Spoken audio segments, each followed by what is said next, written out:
우리에게 주시는 하나님의 말씀은 구약 성경 스가랴 1장 3절과 4장 10절 상반절 그리고 10장 9장 12절입니다.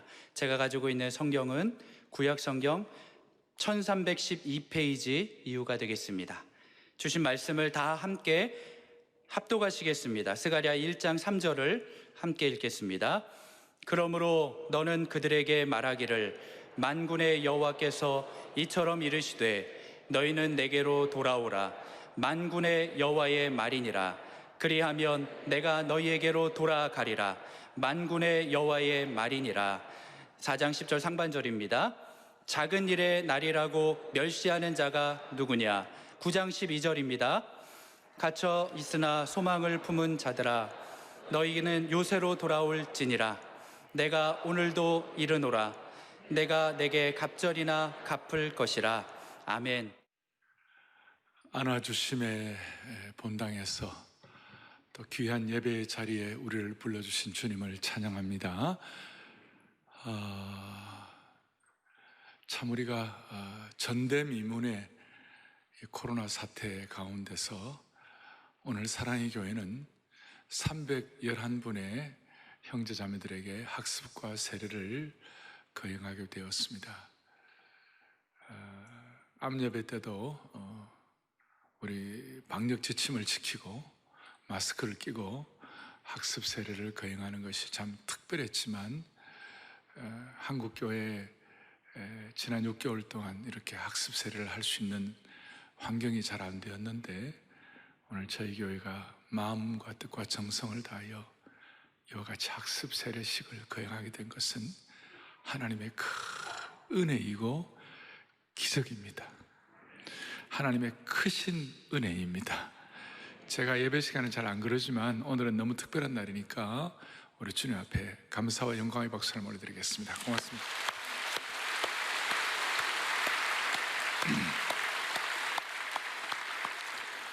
오늘 말씀의 제목은 소망의 포로, 또 포로들, 또 부제는 더 가까이 돌아오라 라는 부제로 말씀드릴 수 있겠습니다. 사실 세례식은 주님께로 돌아오는 특별한 또 확고한 예식이라고 말할 수 있습니다. 오늘 세례받는 여러분들은 개인적으로 나는 주님께로 돌아가는 예수님의 제자입니다 이런 표현이고, 또 우리 교회 입장에서는 나는 공동체를 위하여 주님 나라에 신실하고도 충성된 성도가 되겠습니다 하는 그런 돌아감의 표현이고, 또 한 걸음 더 나아가서 오늘 세례받고 난 다음에 다른 사람들을 예수님께로 돌아오게 하는 축복의 통로가 되겠습니다 하는 그런 참 예식이라고 말할 수가 있습니다. 자, 오늘은 제가 이런 귀한 예식에 스가랴 강해를 해야 되는데 사실은 최소한 30-40분의 시간이 필요합니다만은 오늘은 그렇게 시간을 다 쓸 수 없어서 오늘 좀 뼈대 핵심을 여러분들에게 좀 같이 나누겠습니다. 그래서 제가 이렇게 딱 전할 때에 여러분들은 찰떡같이 알아듣기를 바랍니다. 예? 오늘은 좀 단단한 식물이라 할지라도 좀 찰떡같이 알아듣기를 바랍니다. 오늘 3절에 너는 여호와께로 돌아오라. 만군의 여호와께서 말씀하시되 여호와께로 돌아오라 라고 그랬습니다. 이 돌아오라는 말은 오늘 좀 히브리어 원어를 제가 잘 안 하지만 좀 기억하시고 슈브라고 그렇게 얘기하는데, 누구에게로 돌아오라고 그러는 건가? 무슨 율법으로 돌아오라, 이전의 종교로 돌아오라, 이전의 땅으로 돌아오라 이런 개념보다는 오늘 주님이 뭐라고 말씀하셨냐면 내게로 돌아오라 그랬습니다. 오늘 여러분들 마음의 문을 열고 세상의 복잡한 마음의 창문들을 다 닫아 걸고 주님께 우리의 영혼의 안테나가 고추서서 주님께로만 돌아갈 수 있도록 축복해 주시면 좋겠습니다. 그런데 이 돌아오라는 말, 내게로 돌아오는 이 말씀이 만군의 여호와 하나님의 첫 일성이에요. 다시요, 누가요? 만군의 여호와. 만군의 여호와라는 뜻이 어떤 뜻입니까? 모든 천군 천사들의 큰 왕이시다. 온 우주의 주인이시며 우주의 권세자이시다. 온 우주의 능력자이시다. 별들의 주님이시다. 이 땅에서 하늘의 권세자이시다. 그 만군의 하나님께서 첫 일성으로 너희는 내게로 돌아오라 그렇게 하셨어요. 이게 왜 이렇게 중요한가 하면 이 오늘 첫 일성이 남은 내용들의 토대가 되기 때문에, 남은 내용들의 기본이 되기 때문에 그렇습니다. 스가랴서를 계속 여러분들이 계속 묵상하는 가운데 오늘 만군의 여호와 하나님, 온 우주와 별들과 천군 천사의 큰 왕이시며 주관자이신 그 만군의 여호와 하나님께서 돌아오라 그러셨으니 여기에 우리의 마음의 귀를 쫑깃 세우는 축복이 있기를 원합니다. 그리고 앞으로 남은 수많은 우리 말씀과 내용들의 기본이 된다는 것은 어떤 뜻인가, 이런 뜻이에요.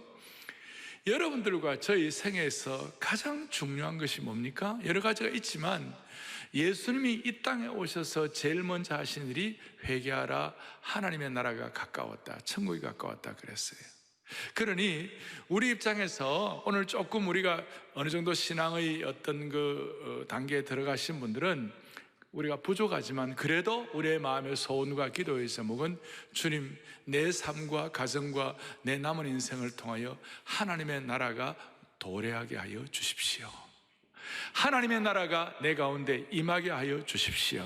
좀 하나님의 나라는 말이 어렵지만 우리 지난번에 아브라함 카이퍼의 말에 의하면 영역 주권, 내 삶의 모든 각 영역마다 주님의 연호, 주후, 주님의 연대표를 쓰게 하여 주십시오.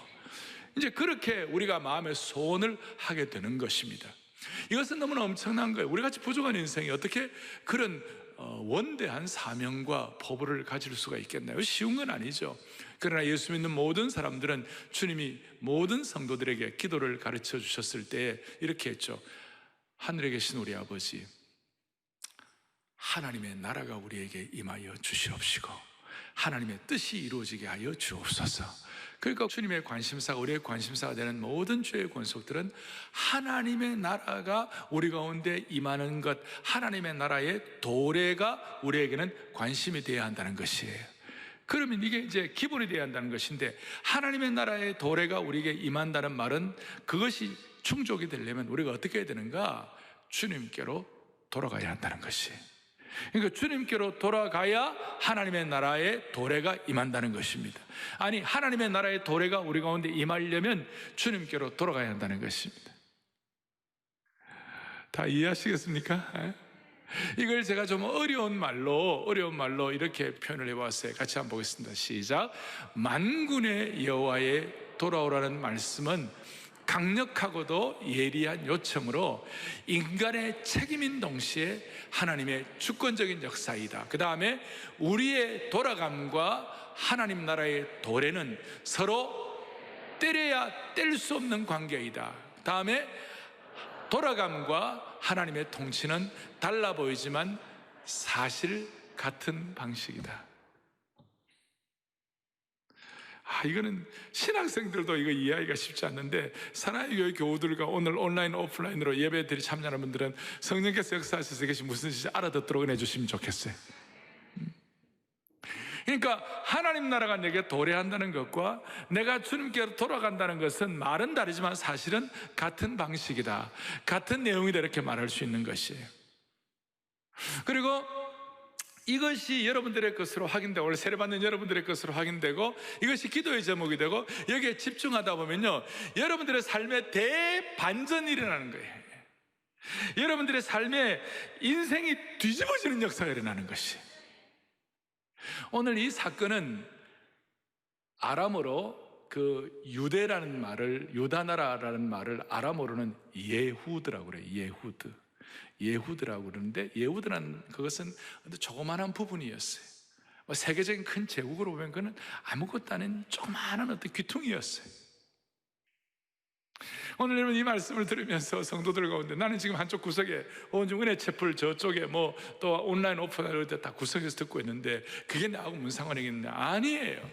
오늘 이 말씀이 여러분들의 성령님의 조명을 통하여 레마의 말씀으로 임하기만 하면 내 삶의 대반전이 일어나기 시작하는 것이에요.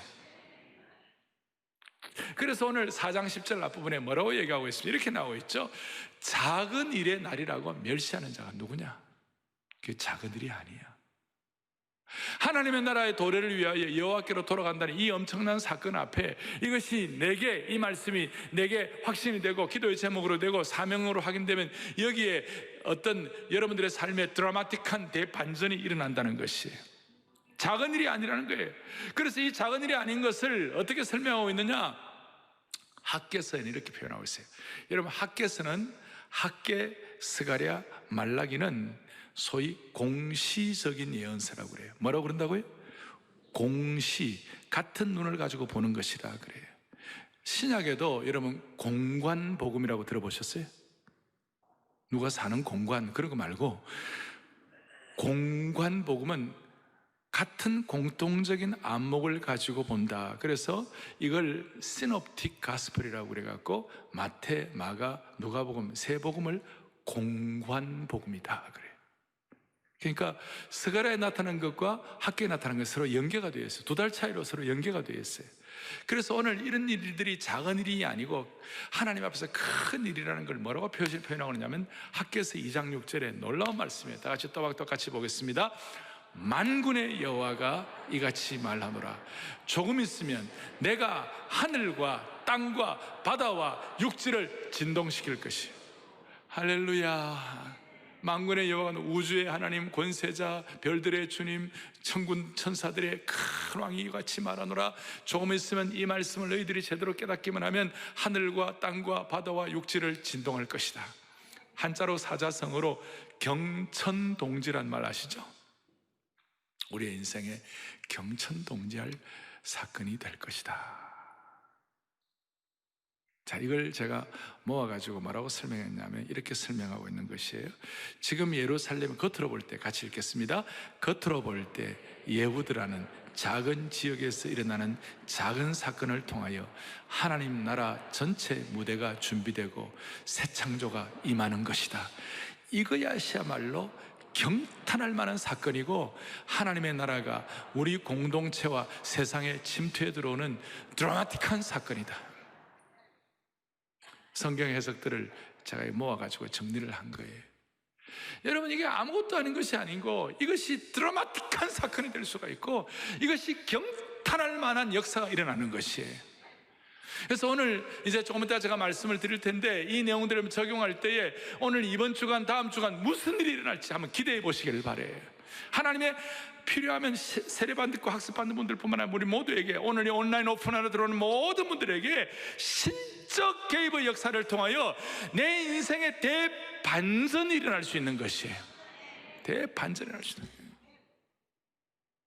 드라마틱한 사건.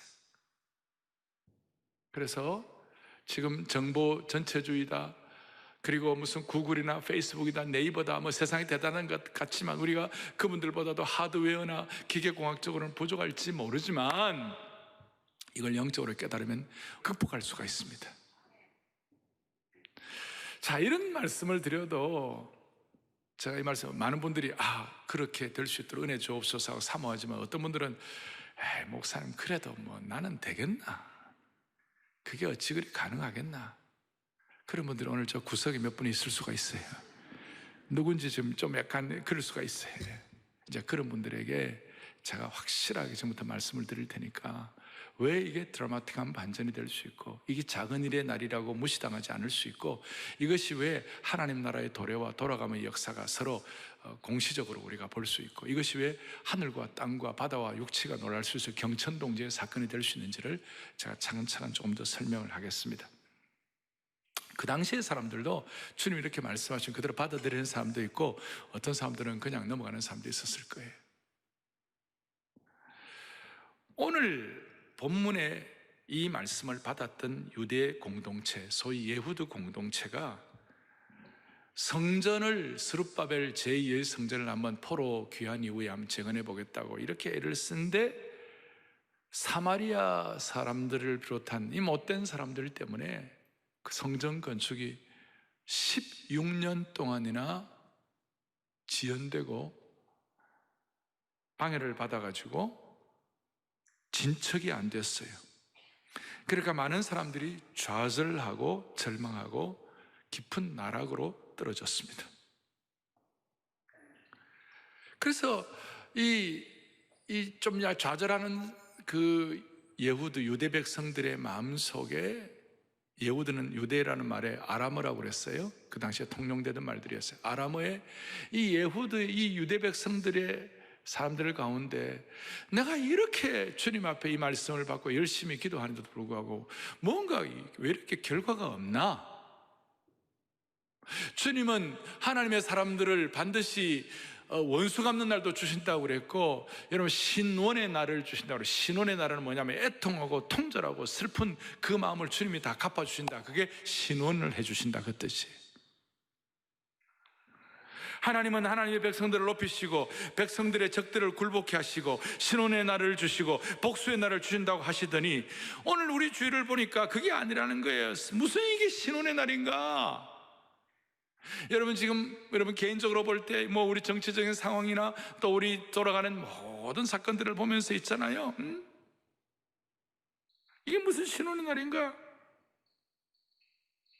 저는요 지난 주일날, 지난 주간에 남북 연락 사무소를 북한 쪽에서 완전히 파괴하는 걸 보면서 내가 진짜 열받았어요. 왜냐하면 저는 참 북한을 위해서 기도하고 있거든요. 저는 피 흘림 없는 복음적 평화통일을 위하여 마음을 쓰고 있거든요. 이거 하루 이틀도 안 하고 지난 몇십 년 동안 이렇게 기도하고 있는데, 우리 할아버지도 어릴 때 제가 기억에 하나님 아버지 휴전선 155마일과 해안선 850마일을 지켜주옵소서. 우리 할아버지 어릴 때부터 그런 기도가 내 귀에 생생해요. 나는 초등학교 1학년 때 휴전선이 155마일인 거 알았어요. 해안선이 850마일, 마일이 뭔지도 모르면서 나중에 마일은 1마일이 1.6km더라고 보니까. 그렇게까지 기도했는데 지난 주일날 저 남북 사무소를 저렇게 폭파당하는 거 보면서 신혼의 날을 하나님께서 해결해 주신, 신혼의 날을 주신다고 그랬고 원수 갚게 하신다고 다 그랬는데 이게 무슨 일인가? 자, 예를 들어서 남북 문제 갖고 얘기하는 거예요. 지금 사람들이 그동안 포로 생활을 겪으면서 나름대로 신앙을 지키고 그래도 사명으로 자기를 지켜서 돌아와가지고 남은 자들이 되어서, 남은 자들이니까 돌아왔죠. 그런데 어떻게 주님이 이와 같이 박대할 수 있을까? 믿지 않는 이방인들, 페르시아 사람들은 저렇게 잘 나가고 있는데 어떻게 그의 백성들은 이렇게 초라한가? 이것이 그 당시의 사람들 입장에서도 꼬리에 꼬리를 무는 의문이었어요. 의문. 하나님의 나라가 도래하지 않는 것처럼 보이고 기도의 응답이 더딘 것처럼 보이는 그 당시 예후드 공동체는 무기력과 좌절 가운데 빠지기 시작했어요.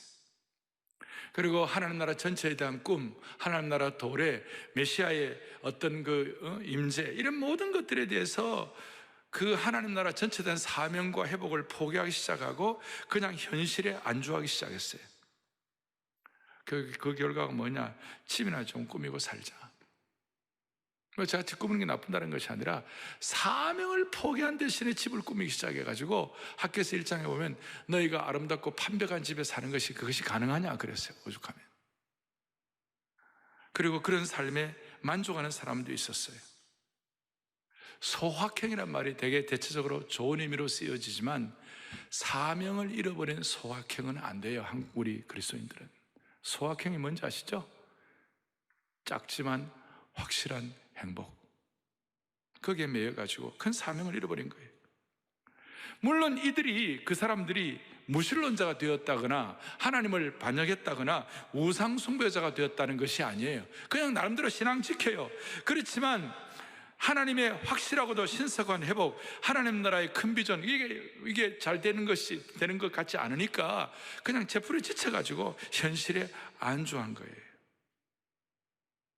그럴 때 오늘 만군의 여호와 하나님께서 하늘의 권세자 모든 천군 천사의 큰 왕께서 첫 일성으로 너희는 돌아오라, 다시 사명을 회복하라, 하나님의 나라의 도래를 회복하라, 돌아오면 하나님의 나라의 도래가 될 것이다, 그걸 이제 말씀하면서, 이름에도 불구하고 마음이 좀 그래도 따라오지 못하고 될까라고 의문을 제기하는 분들에게 확실하게 말씀하는 것이 오늘 여러분들이 읽었던 스가랴 9장 12절의 말씀이에요.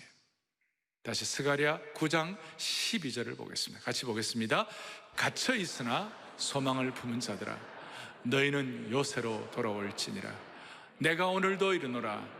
내가 너에게 갑절이나 갚을 것이라. 아멘. 스가랴 9장 12절에 갇혀 있으나 소망을 품은 자들아, 저 내용이 눈에 확 잡힌 거예요. 갇혀 있으나, 마치 지금 갇혀 있는 것 같은 상황이에요. 무슨 기도에도 이루어지지 않는가, 신혼의 날도 없고 하나님이 약속하신 어떤 것도 해결되지 않는 것처럼 보이는 그런 마음 자체가 갇혀 있는 거예요. 그런 어려운 상황 가운데서 소망을 품은 자들, 이렇게 말씀해요. 그래서 갇혀 있으나 소망을 품은 자들아 라는 저 말씀을 좀 더 잘 해석하기 위하여 세 번역에는 뭐라고 나와 있는가, 이렇게 나와 있어요. 사로잡혔어도 희망을 잃지 않는 사람들아. 조금 더 쉬운 현대어 번역은 뭐라고 얘기하고 있냐면, 희망을 가진 포로들아. 희망을 가진 포로들아. 그래서 이 갇혀 있으나 소망을 품은 자들을 한마디로 직역을 하면 무슨 말이냐면, 소망의 포로들아, 이렇게 말할 수 있어요. 어떻게 보면 소망이라는 말과 포로라는 말은 서로 안 맞는 것 같아요. 그러나 지난주에 우리는 주후 하나님의 연표 아래 하나님의 영역 주권을 인정하는, 그러니까 하나님의 영역 주권의 거룩한 포로가 되면 우리가 하나님 앞에서 주신 사명과 소망을 일구어 나갈 수가 있다는 것이에요. 그러니까 서로 안 맞는 것 같지만 사실은 역설이 서로 만나가지고 더 강력한 진리를 선포하는 것이에요. 사랑하는 교우들이여, 우리 모두는 주님 안에서 환경을 불구하고 우리는 다 소망의 포로가 되었습니다.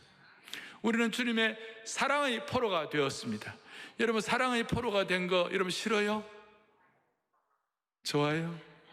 과거에 우리 결혼하기 전에 사랑의 포로가 됐잖아요. 제가 한번 얘기했잖아요. 저는 사랑의 포로가 되니까 숨도 제대로 못 쉬겠더라고.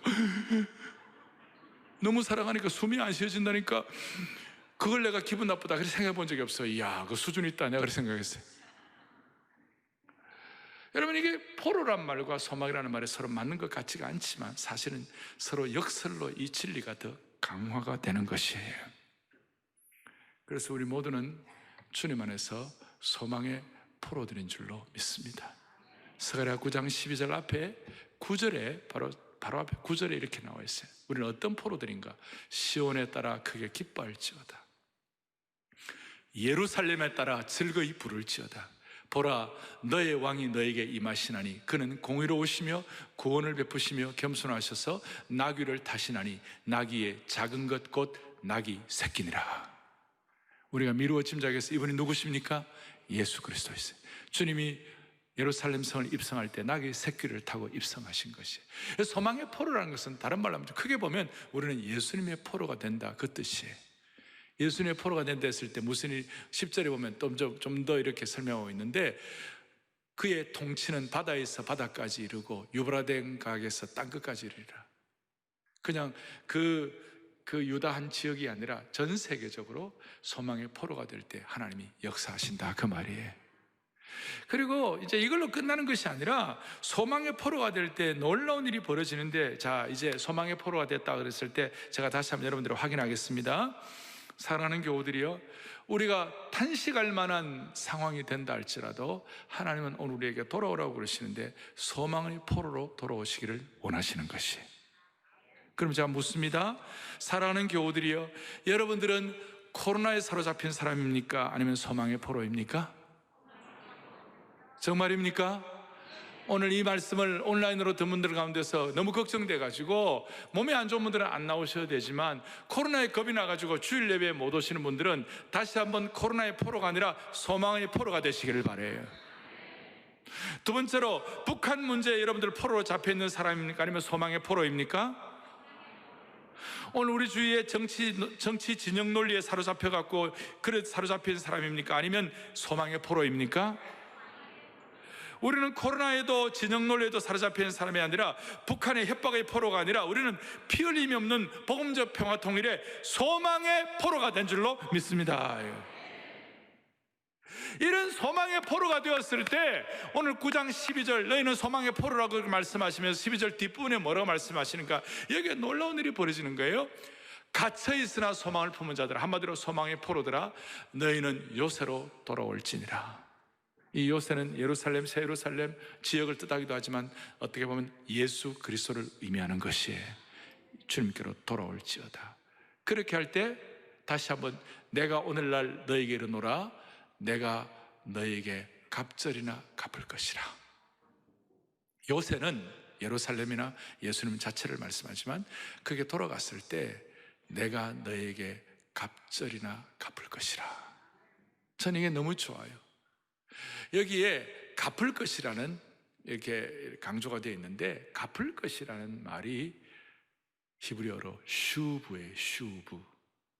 그럼 제가 아까 슈브란 말 말씀드렸죠? 안 드렸습니까? 처음에 제가 돌아오라는 말이 히브리어로 슈브라고 그랬죠? 자, 그러면 그 돌아오라는 말 슈브가 똑같아요. 갚을 것이라는 말이 히브리어로 슈브예요. 갚다라는 히브리어 단어와 스가랴 1장 3절에 돌아오라는 히브리어 단어, 그 내용이 둘 다 똑같이 슈브로 동일하다는 것이에요. 그리고 돌아오면 주님이 갚아주시는데 어떻게 갚아주시느냐? 갑절이나 갚아주는 거예요. 히브리어 한번 또 할 수 있으면 하면 더 좋은데 미시나라고 그러는데, 미시나가 갑절이에요. 그러니까 우리가 주님 앞에 소망의 포로로서 돌아가면 주님은 어떻게 해주시냐? 미시나로 슈브해 주시는 것이에요. 어려우세요? 온 성도들을 미시나로 슈브해 주시기를 바랍니다. 갑절로 갚아 주시기를 바랍니다. 할렐루야. 이 갑절로 갚아준다는 말을 이사야는 61장 7절에 이렇게 설명하고 있어요. 다 같이 또박또박 보겠습니다. 너희가 수치 대신에 보상을 배나 얻으며 능력 대신에 몫으로 말미암아 즐거워할 것이라. 그리하면 그들의 땅에서 갑절이나 얻고 영원한 기쁨이 있으리라. 아멘. 갑절이나 갚아준다는 말을 우리 슈브라고 그러는데, 슈브, 갑절, 미시나로 슈브해 주신다. 어떻게 해요?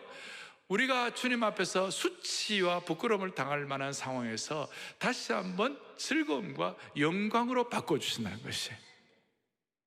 이런 말씀을 듣고 나는 소망의 포로야 라고 사명으로 알고 집중하는 그 순간 하나님이 은혜를 베풀어 주시는데, 제가 그토록 강조하던 하나님 나라의 사명자에게는 하나님은 결국 수치와 부끄러움을 당하지 않도록 만들어 주실 것이다.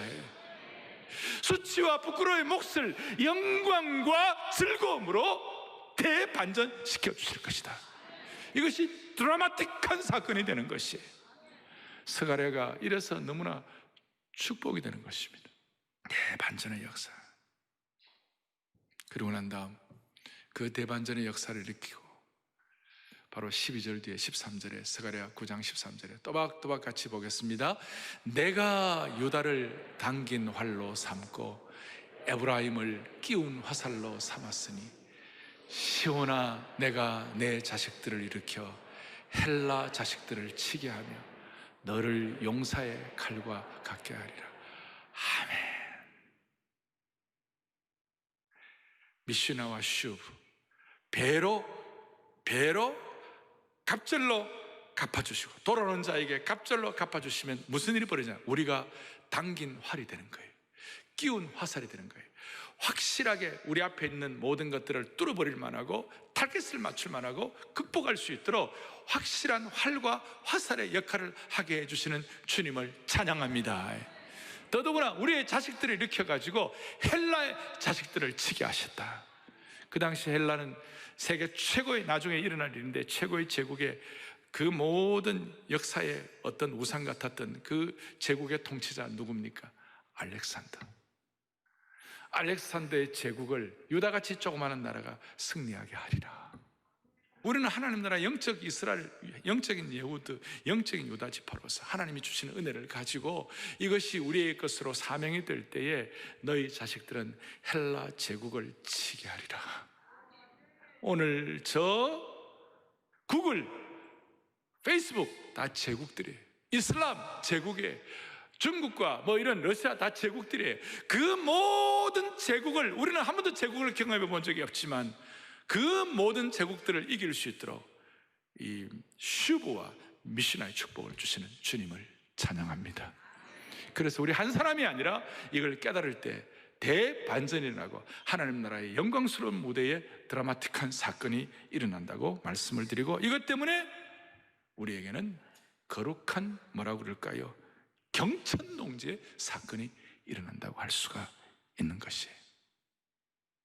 오늘 이것이 여러분들이 어느 정도와 다가오는지는 모르지만 오늘 특별히 세례받는 모든 분들에게 이 내용이 여러분들의 것으로 체화되기를 원합니다. 영성신학자 유진 피터슨 같은 분은 오늘날 현대 크리스찬들의 제일 큰 문제 중에 하나가 상상력의 부족이라고 그랬어요. 그냥 이렇게 살다 보면 그냥 매일매일 살다 보니까 하나님 나라 전체에 대한 꿈 이런 거 다 잃어버리고 거룩한 상상력이 다 사라져버리고 그냥 하루하루 사는 게 너무 어려워요. 그런데 우리 성도들과 우리 온 교회, 우리는 누구이며 우리는 어떤 공동체입니까? 우리 모두는 다시 한번 하나님의 나라의 도래를 준비하고 기대하는 소망의 포로들인 줄로 믿으셔야 하는 것입니다. 소망의 포로들. 정리하겠습니다. 그 당시에 만군의 여호와 하나님이 소망의 포로들라고 할 정도로 그 대상이 되는 사람들은 이런 엄청나고도 영광스러운 말씀을 받을 정도의 형편이 아니었어요. 다시 잡힌 상황이에요. 정치적으로는 페르시아의 통치를 받는 불안한 상태에 있는 식민지 사람들이었어요. 또 잡힌 자들, 경제적으로는 궁핍한 이민자들이었어요.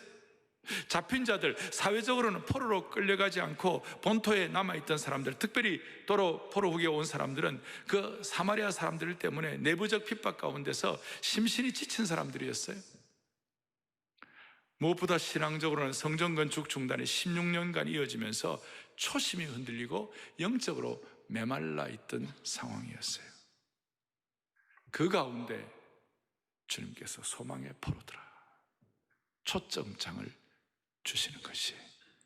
이게 내게 어떻게 되겠나? 내 주의 상황 가운데서는 신혼의 날도 회복이 안 됐는데 이렇게 하지 말고 이 말씀 그대로 소박하게 마음을 열고 그대로 다 받으십시오. 여러분의 자녀들이 헬라의 자식을, 헬라 제국과 알렉산더를 극복하도록 만들어 주실 것입니다. 그리고 배나 갚아 주실 것입니다. 미시나와 슈브의 역사가 일어납니다. 오늘 이 주님의 돌아오라는 초청장을 거절하지 마시기를 소망합니다. 오늘 사랑의 교회는 이렇게 311분의 학습과 세례를 드리는데 오늘 이 상황 가운데서 우리는 꼭 세례하시갈 때 간증을 하죠. 그래서 오늘 우리의 상황 가운데서 주님 앞에 우리 두 분이 나오셔서 간증을 하시고 세례식을 거행하겠습니다. 한 분은 우리 남자 성도 장기호 형제, 아산병원에서 약국을 운영하는 형제인데 나오셔갖고 간증을 할 거고, 또 한 분은 장재현 자매, 30세 자매예요. 어떻게 이 소망을 가질 수 없는 상황에서 어떻게 소망의 포로들이 되었는지에 대한 간증을 두 분이 하시겠습니다. 그리고 오늘 세례식 거행합니다. 우리 나오실 때 장기호 형제 박수로 환영하십시다.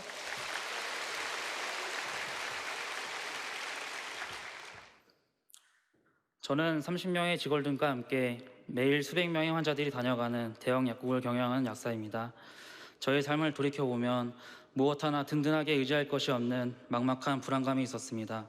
심지어는 열심히 공부해서 약사가 되었지만 한 번뿐인 인생을 어떻게 살아야 하는지, 그냥 이대로 살다가 죽으면 되는 것인지 이런 삶에 의미가 있는 것인지 항상 해결되지 않는 고민과 질문이 있었습니다.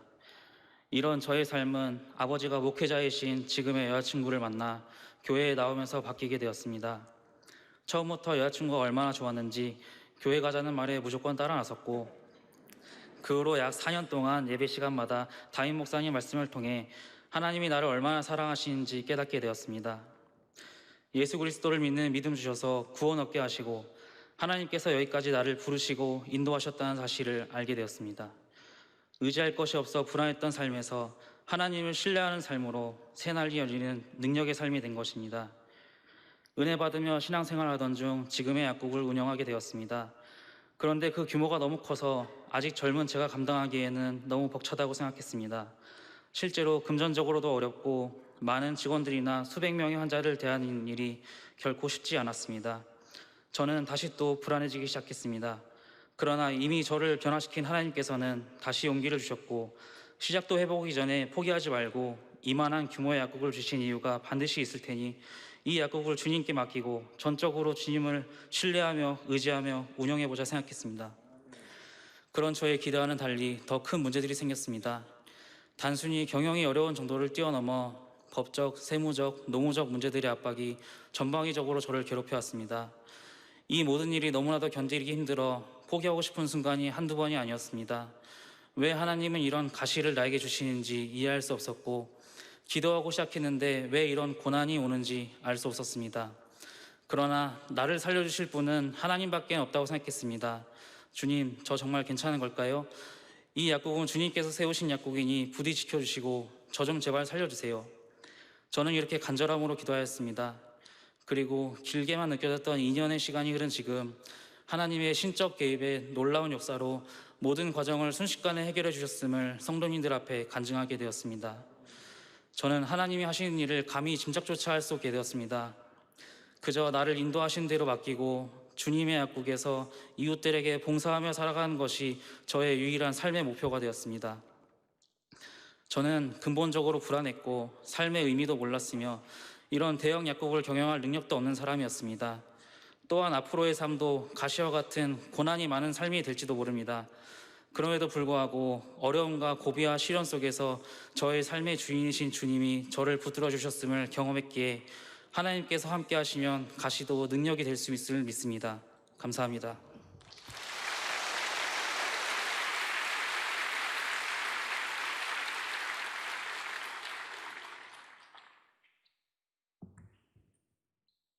대학교 1학년 때 헌신적으로 지체들을 섬기는 리더를 보며 하나님의 살아계심을 느끼게 되었고, 저도 마음이 뜨거워져 찬양팀 활동을 하게 되었습니다. 대학부 시절 시작된 찬양 사역을 뜨겁게 이어가면서 직장 생활을 하던 중 당시 군 복무 중이었던 남자친구가 북한의 목함지뢰로 다리를 잃어버리는 사고를 당했습니다. 소식을 듣고 국군수도병원으로 달려가 보니 그의 한 다리는 무릎 아래로 절단이 되어 큰 붕대에 감겨 있었습니다. 당시 남자친구는 살 길을 찾아가라며 저를 떠밀었지만 저는 매주 찾아가 그의 마음을 풀어주고 위로해주며 기도할 수밖에 없었습니다. 하나님께서는 당시 기도하는 제 마음 가운데 그 친구를 크게 사용하기 위한 계획이다, 내가 계획한 일이니 슬퍼하지 말고 담대히 이끌림을 받으라는 강한 확신을 주시며 흔들리는 마음을 붙잡아 주셨습니다. 이후 남자친구는 폐혈증, 환상통, 생사를 짖는 소독 등 말로 다 할 수 없는 고통의 시간을 견뎌내야 했습니다. 하나님 은혜가 아니었다면 견디기 힘든 시간 속에서 하나님은 남자친구의 손을 놓지 않으셨고 사고 이후 6개월이라는 짧은 시간에 재활까지 마칠 수 있는 기적을 베풀어 주셨습니다. 모진 시련 속에서도 사랑을 키워갔던 저희는 당연히 결혼을 반대할 수밖에 없는 부모님을 설득해 결혼하게 되었습니다. 하지만 시련은 이것으로 끝나지 않았습니다. 다니던 직장 상사의 폭언으로 저의 자존감이 크게 낮아졌고 스트레스를 받게 되면서 두피와 얼굴 전체가 껍질이 벗겨지듯이 각질이 쉴 새 없이 흘러내리는 성인 아토피에 시달렸습니다. 1년 동안 온갖 치료를 다했지만 낫지 않았고 고통으로 밤을 지새우기 일쑤였습니다. 오랜만에 만난 사람들은 저의 얼굴을 보고 놀라서 눈을 어디에 둬야 할지 몰라 했습니다.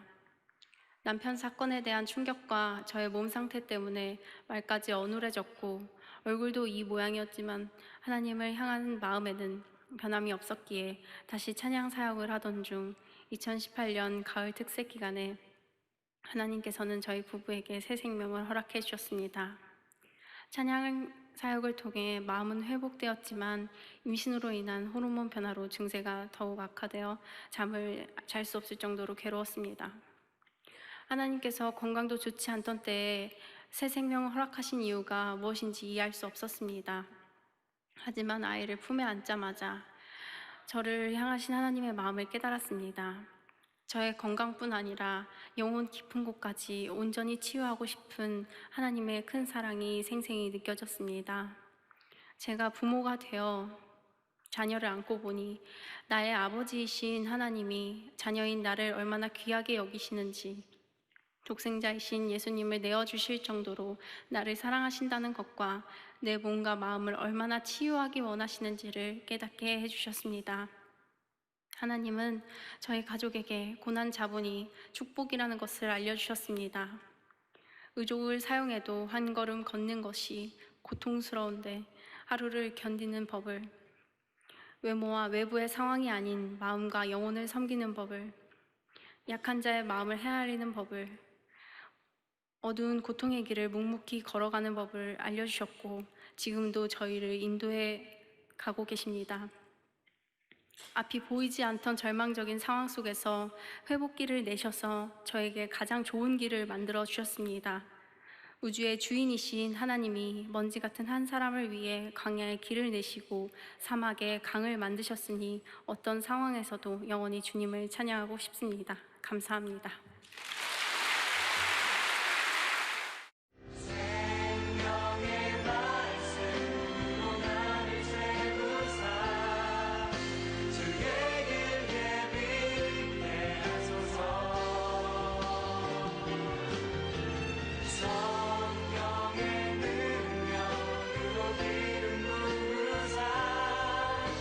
to